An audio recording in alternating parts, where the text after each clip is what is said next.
Okay, so anyway, this is the piece. The poem is the short story is by Langston Hughes. It comes out of a collection of short stories called The Ways of White Folks, written in 1938. The music was added by moi in 1999. Great. So, pass it. Gary Matthews is our lead character. I'll be a little loud first.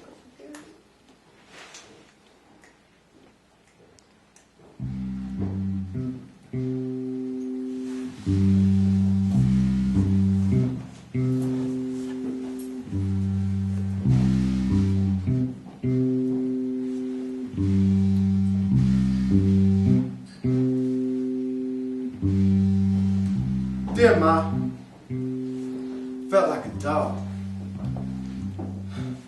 Passed me downtown last night, not speaking to me. You were great though. Didn't give a sign that you knew me, or even I was your son.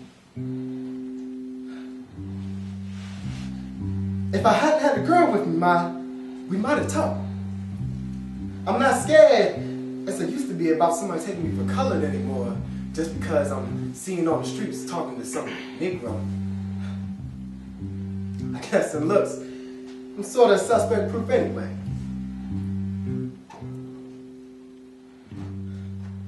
You remember what a hard time I had in school, trying to get the teachers to believe I was colored. Sometimes, even after they met you, my mother, they still wouldn't believe it.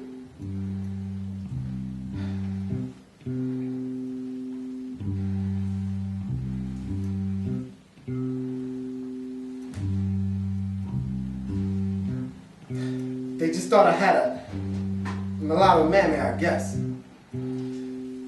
Since I've begun to pass for white, nobody has ever doubted I'm a white man. My boss is a Southerner, who I work at, and always cursing out Negroes in my presence.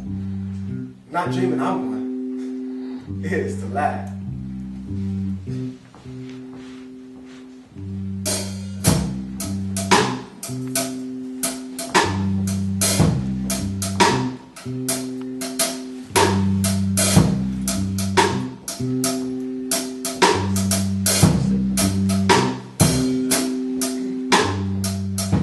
Funny thing though, Ma, how some white people certainly don't like colored people, do they? If they did, then I wouldn't have to keep passing and keep my good job. They go all the way sometimes to say bad things about colored folks, saying all of us are thieves and liars, or else disease, consumption, syphilis in the Bible.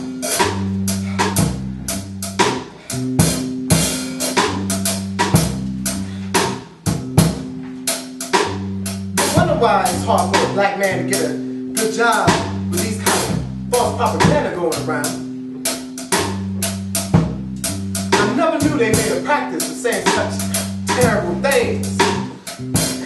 So I started passing, listening to their conversations, and live their life.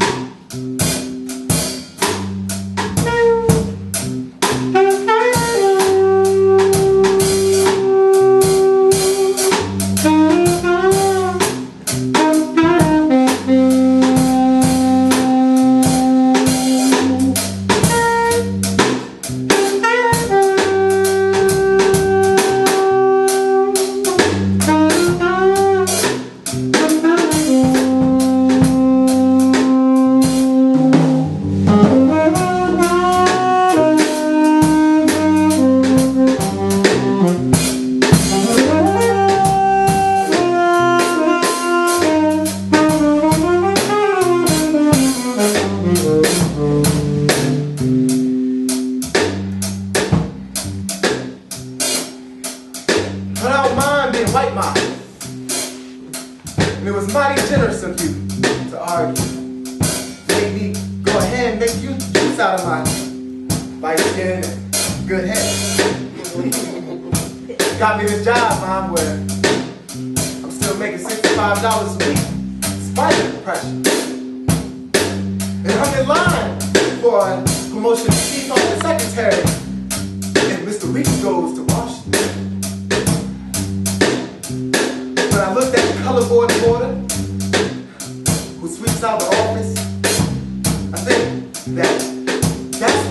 might be doing if I wasn't light enough to pass. No matter how smart that boy could be, it wasn't hiding for a clip. Not the office, not they knew it. Only for a quarter.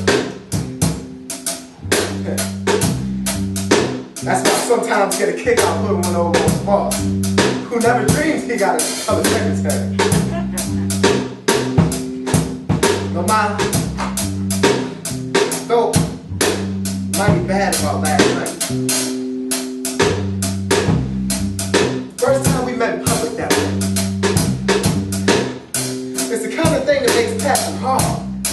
Having to deny your own family when you see it. Of course, I know that you and I both realize that it's for the best.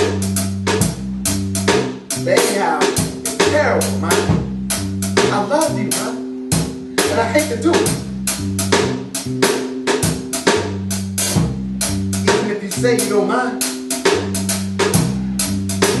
But what do you think of the girl with me, man? She's the kid I'm gonna marry. Pretty good looking. Nice disposition. Parents are well fit. The German American, that's right. Don't have much prejudice about the meat.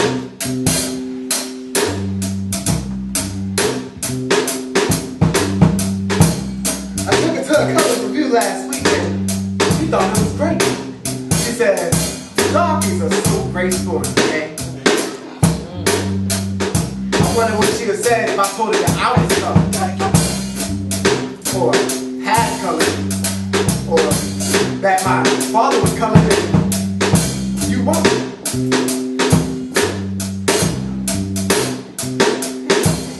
So I guess I won't go into that. Since I made up my mind to live in the white world, I found my place in it. A good place.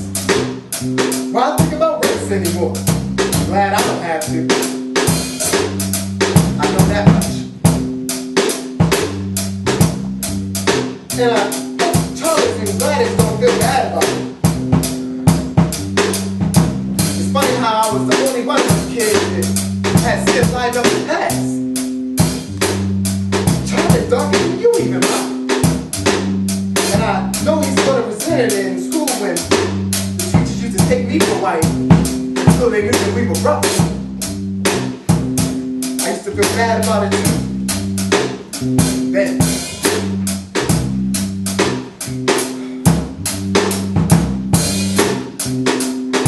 But I'm glad you backed me up. You told me to get a good job and get all good out of life. And that's what I'm gonna do, ma. I'm gonna marry white and live white. And if any of my children are born dark, I swear they weren't mine. I won't get caught in the color again, ma. Not me. I'm free, ma. Free!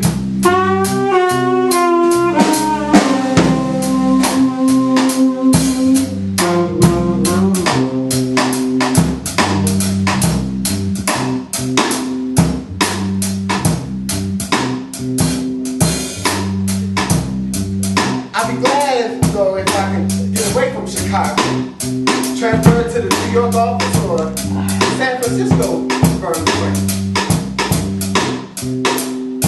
Somewhere where happened last night could never happen again. It was awful passing you and I stupid.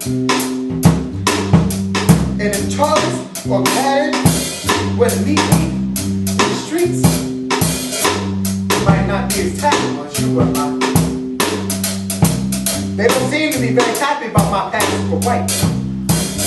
I don't see why. I'm not hurting them any.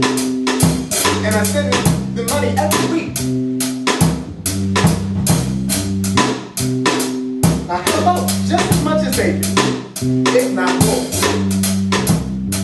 Tell them not to quit me, ma, if they should ever run into me and the girl in any place.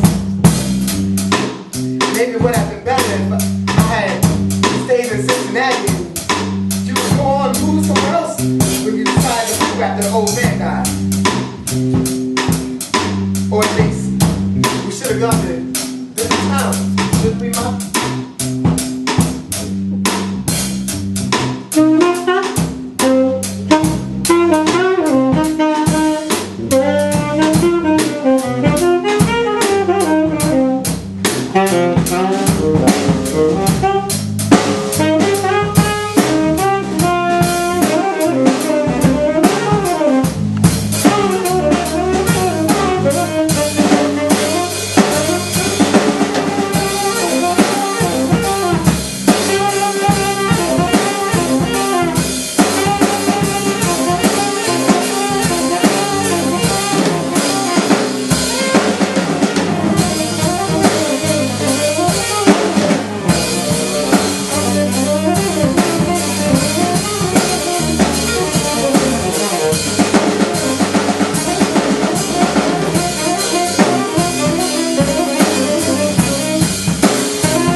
When I thought about how Papa left everything to his white children and left nothing for us, my blood boils. Wouldn't have the chance in Kentucky cold. No, but maybe if you tried anyway, might bet you made her pay something just for you to shut up. Maybe they wouldn't want it known in the papers that they had colored brothers. But you was too proud. But I wouldn't have been so proud.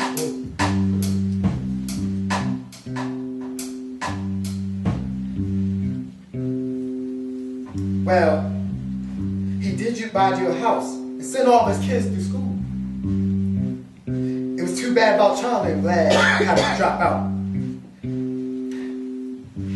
But I hope Charlie gets something better to do than working in the garage. And from what you told me in your last letter about Gladys, I don't blame you for being worried about her. Wanting to go down one of the course in one of those Southside cabarets. But I know it's really tough for girls in any kind to get a job during this depression. Especially for colored girls, even if Gladys is light-skinned and smart. But I hope you can keep her outside one of those Southside cabarets and out of those Southside dumps. There's no place for a good girl. Well, Ma, I'm closed because I promised my weakness I'll take her to the movies. And she all sweet to look at, all blonde and blue-eyed. We're making plans about our house when we get married. We're gonna go on one of those little apartments on the north side in a good neighborhood. Out on one of those nice, quiet side streets with trees. I'll take a box at the post office for your mail. Anyhow, I'm glad there's nothing to stop letters from crossing the color line.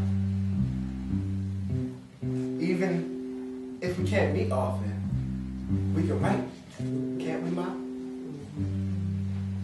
With love from your son, Jack.